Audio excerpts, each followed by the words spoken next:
সংসদে দাঁড়িয়ে একই বলে ফেললেন মন্ত্রী। থলের বিড়াল কি তবে বেরিয়েই এলো?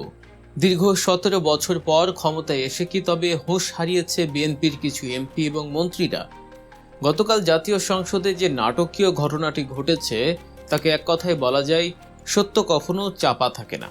শত চেষ্টা করেও যা গোপন রাখার চেষ্টা করা হয়েছিল, খোদ সরকারি দলের প্রতিমন্ত্রীর মুখ দিয়েই যেন তা আগ্নেয়গিরির লাভার মতো বেরিয়ে আসলো।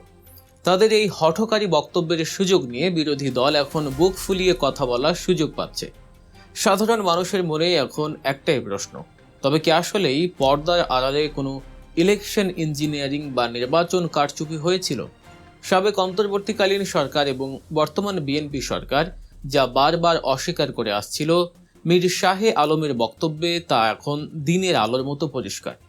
আজকের আলোচনায় আমরা আলোকপাত করব বিএনপি সরকারের স্থানীয় সরকার, পল্লী ও নগর সমবায় প্রতিমন্ত্রী মীর শাহে আলমের কিছু বিস্ফোরক বক্তব্য নিয়ে।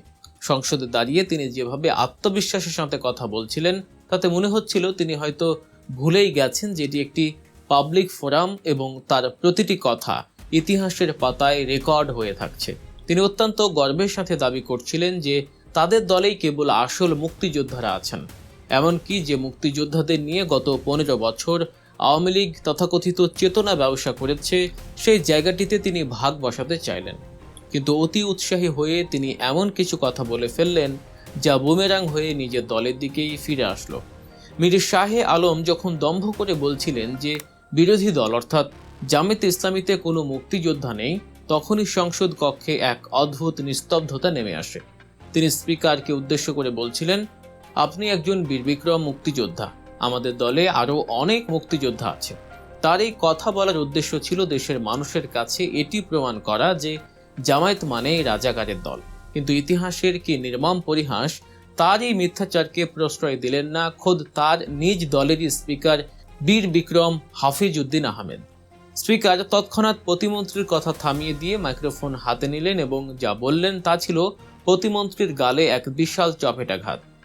স্পিকার সরাসরি বললেন, আপনি ভুল তথ্য দিচ্ছেন, জামায়াত ইসলামীতেও মুক্তিযোদ্ধা আছেন। তিনি উদাহরণ হিসেবে সাতক্ষীরা 4 আসনের এমপি এবং বর্তমান বিরোধী দলীয় সদস্য গাজী নজরুল ইসলামের নাম উল্লেখ করেন। স্পিকার অত্যন্ত দৃঢ়তার সাথে বলেন যে গাজী নজরুল ইসলাম 9 নম্বর সেক্টরে মেজর জলিলের নেতৃত্বে সম্মুখ সমরে যুদ্ধ করেছেন। স্পিকার নিজে তাকে রণাঙ্গনে যুদ্ধ করতে দেখেছেন। সবচেয়ে বড় সত্যটি বেরিয়ে আসলো যখন স্পিকার বললেন, আওয়ামী লীগ সরকারের আমলে রাজনৈতিক প্রতিহিংসার কারণে এই বীর মুক্তিযোদ্ধার নাম তালিকা থেকে বাদ দেওয়া হয়েছিল। প্রতিমন্ত্রীর এই একটি ভুল তথ্যের কারণে জামায়াত ইসলামী এখন নৈতিকভাবে অনেক বেশি শক্তিশালী অবস্থানে চলে গেল। তারা এখন বলতে পারবে যে কেবল আওয়ামী লীগ নয়, খোদ বিএনপিও মুক্তিযোদ্ধাদের প্রাপ্য সম্মান দিতে কুণ্ঠাবোধ করছে। দর্শক, ঘটনার গভীরে যাওয়ার আগে আপনি যদি আমাদের চ্যানেলে নতুন হয়ে থাকেন তবে এখনই গল্প নিউজ সাবস্ক্রাইব করুন এবং বেল আইকনটি চেপে রাখুন, যাতে আমাদের পরবর্তী বিশ্লেষণধর্মী ভিডিওগুলো সবার আগে আপনার কাছে পৌঁছে যায়। সংসদে প্রতিমন্ত্রীর বক্তব্যের দ্বিতীয় অংশটি ছিল আরও বেশি ভয়ঙ্কর এবং বিতর্কিত। তিনি জুলাই আগস্টের ছাত্র জনতার গণ অভ্যুত্থান নিয়ে কথা বলতে গিয়ে এক বিশাল বোমা ফাটালেন। তিনি বললেন, ডক্টর ইউনূস লন্ডনে গিয়ে তারেক রহমানকে আন্দোলনের ট্রফি দিয়ে এসেছেন এবং সেখান থেকেই নির্বাচনের তারিখ নির্ধারণ করে এসেছেন। মীর শাহে আলমের এই একটি মাত্র কথা পুরো দেশের রাজনৈতিক অঙ্গনকে নাড়িয়ে দিয়েছে। তার বক্তব্যে দুটি বিষয় পরিষ্কার হয়ে উঠছে। প্রথমত, অন্তর্বর্তীকালীন সরকারের প্রধান উপদেষ্টা ডক্টর ইউনূস কি তবে নিরপেক্ষ ছিলেন না? তিনি কি লন্ডনে গিয়ে একটি নির্দিষ্ট রাজনৈতিক দলেরই এজেন্ডা বাস্তবায়ন করে এসেছিলেন? দ্বিতীয়ত, যদি নির্বাচনের তারিখ ও ফলাফল আগেই লন্ডনে বসে নির্ধারিত হয়ে থাকে, তবে এই নির্বাচনের স্বচ্ছতা কোথায়? এই বক্তব্যটি সরাসরি ইলেকশন ইঞ্জিনিয়ারিং বা নির্বাচন প্রকৌশলের দিকে ইঙ্গিত করে। প্রতিমন্ত্রী মীর শাহে আলম বোঝাতে চাইলেন যে 1971, 1990 এবং 2024 সালের জুলাই আগস্ট এই তিনটি ঐতিহাসিক ট্রফি বা ক্রেডিট এখন বিএনপির ঘরে। তিনি আওয়ামী লীগকে 71 ও 90 এর ভাগ দিলেও জুলাই আগস্টের পুরো কৃতিত্ব তার নেতার উপর চাপাতে চাইলেন। তিনি দাবি করলেন এই আন্দোলনের মূল ক্যাপ্টেন হলেন জননেতা তারেক রহমান। কিন্তু মজার ব্যাপার হলো, খোদ তারেক রহমান নিজেই কিন্তু এই দাবি করেননি।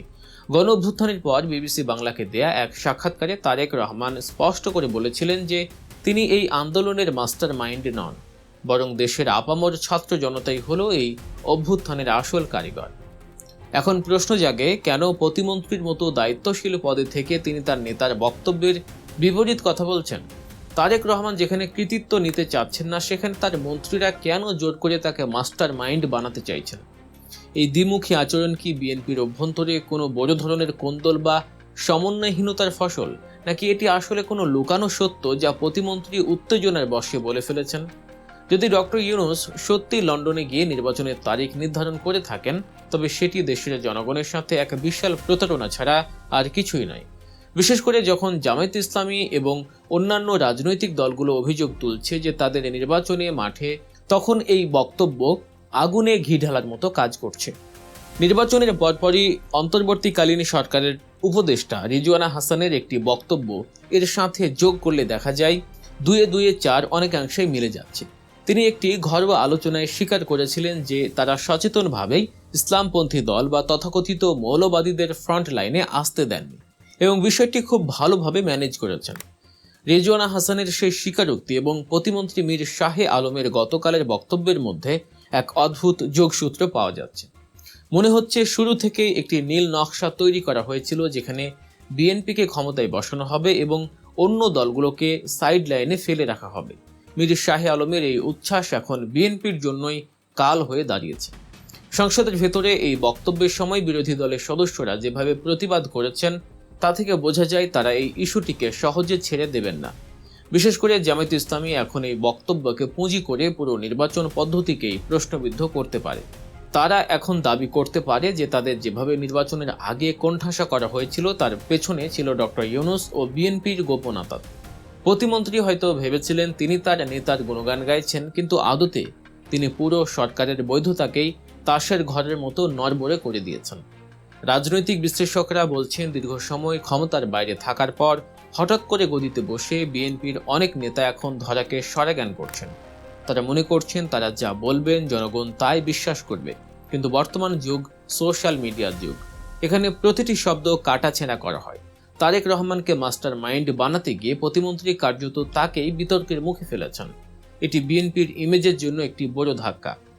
শেষ পর্যন্ত বলা যায় সত্যের জয় অনিবার্য।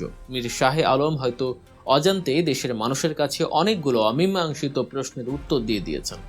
তার এই বক্তব্যের পর সরকারের উচিত স্বচ্ছতা নিশ্চিত করা। ডক্টর ইউনূস ও তারেক রহমানের লন্ডনের বৈঠক নিয়ে যে গুঞ্জন এখন লোকমুখে ছড়িয়ে পড়েছে, তার একটি সুষ্ঠু ব্যাখ্যা প্রয়োজন।